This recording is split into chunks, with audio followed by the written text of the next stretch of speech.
रामनगरी अयोध्या में मंदिर दान चोरी मामले में गिरफ्तार 8 आरोपियों में से एक आरोपी अविनाश शुक्ला के किराए के घर में एक संदिग्ध बक्सा रखा हुआ मिला है, जिस पर रामराज्य कोष का स्टिकर और एक पेटीएम का बारकोड चिपका हुआ है। यह वही घर है जहां आरोपी अविनाश शुक्ला अपने भाई अभिषेक शुक्ला के साथ रहता था। इसी जगह से रामलला के चढ़ावे से चोरी के 20 लाख रुपए बरामद किए गए थे। इसके अलावा 5 जून को एक सीसीटीवी फुटेज भी सामने आया है, जो इसी योग केंद्र का है, जहां से प्राइवेट गाड़ी में आरोपी अविनाश शुक्ला को कुछ पुलिसकर्मी, ट्रस्ट कर्मचारी और प्राइवेट सुरक्षा गार्ड की मौजूदगी में बैठते देखा गया है।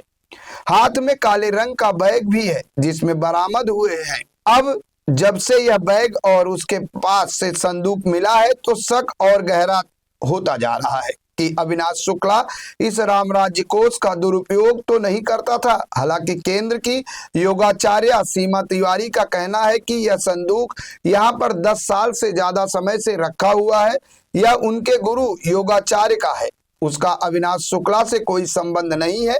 हालांकि पुलिस जब यहाँ पर दबिश देने के लिए आई तो उसके सामने भी यह संदूक रखा हुआ था, जिसको पुलिस ने अपने कब्जे में नहीं लिया था। बता दें कि 5 जून को प्राइवेट सिक्योरिटी, पुलिसकर्मी और ट्रस्ट के कर्मचारी यहाँ तलाशी लेने के लिए आए थे और उन्होंने अविनाश को पकड़ने के साथ ही काले बैग में कुछ रुपए बरामद किए थे। अब योगाचार्य की सीमा तिवारी का कहना है कि इस बॉक्स का अविनाश शुक्ला से कुछ भी लेना देना नहीं है। भाई साहब देखिए, उस बक्से के बारे में मुझे ज़्यादा जानकारी नहीं। हाँ, मैं इतना कह सकती हूँ कि इसका इस केस से कोई संबंध नहीं। वो बहुत पहले से रखा है वहाँ पर, गुरुजी के टाइम से ही, और इसका इस केस से कोई संबंध नहीं। मैंने इसकी डिटेल मंगाई है, जैसे हमें मिलेगी मैं आप लोगों को डिटेल पहुँचा दूँगी ये। लेकिन जो अविनाश शुक्ला है, जो आरोपी है, जो उसमें जेल में है, वो तो यहीं योग साधना में ही रहता था, साधना में। जी, पिछले 1.5 वर्षों से वो यहीं था और उसका भाई अभिषेक पिछले 10 सालों से यहीं पर है। गुरुजी के साथ रहता था, जैसे मैंने पहले बताया। गुरुजी की देख-रेख में रहता था, यहीं पढ़ा, यहीं से नौकरी शुरू की उसने। फिर 1.5 साल पहले करीब अपने भाई को लेकर आया और अपने भाई की फिर बताया कि दीदी नौकरी उसकी राम मंदिर में लग गई है। और फिर अब पता चल रहा है कि उसने घपला किया है और वो हमारे ही सेंटर पे रहता था। तो हम लोग तो बिल्कुल शॉक हो गए कि ऐसा कैसे हो गया। फिर जैसे ही हम लोगों को पता चला, हमने उसके दूसरे दिन उन दोनों को वहाँ से हटा दिया।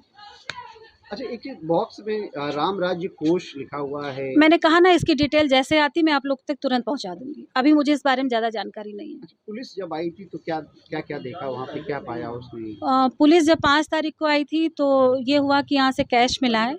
तो पहले तो वीडियो वायरल नहीं हुआ था तो हम लोगों को विश्वास ही नहीं हुआ। सुंदर ने बताया कि पुलिस आई थी जो वहाँ काम करता है, तो ये लगा कि अविनाश ने कुछ किया होगा। फिर बाद में जब वीडियो उसका चला तो पता चला कि यहाँ से कैश बरामद हुआ, बैग में पैसा लेकर गए, तभी मुझे ये पता चला।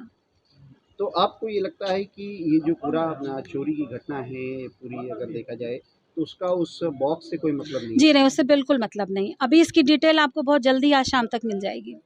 अच्छा, वो बॉक्स किसका, गुरुजी का हो सकता है, किसका हो सकता है? हाँ, ये गुरुजी के टाइम से ही, आज से नहीं है। ये हमें लगता है कि अभिषेक और अविनाश के आने के बहुत पहले से रखा है वहाँ पे।